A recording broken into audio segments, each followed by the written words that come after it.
ગુરુ છે એ સ્પર્શથી શિષ્યને અનુભવ આપે છે.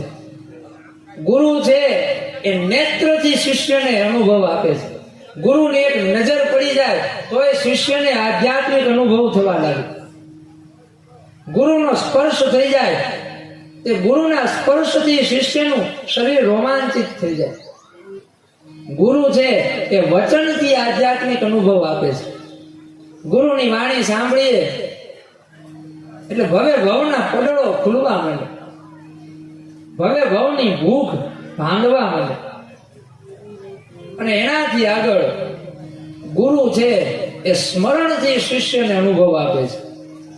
ગુરુ હજારો કિલોમીટર દૂર બેઠો હોય, ઘણી વાર તો એવું બને કે ગુરુ શરીરથી તો હયાત પણ ન હોય, એ દેહમાં ન હોય, છતાં એના શિષ્યને જ્યારે યાદ કરે એટલે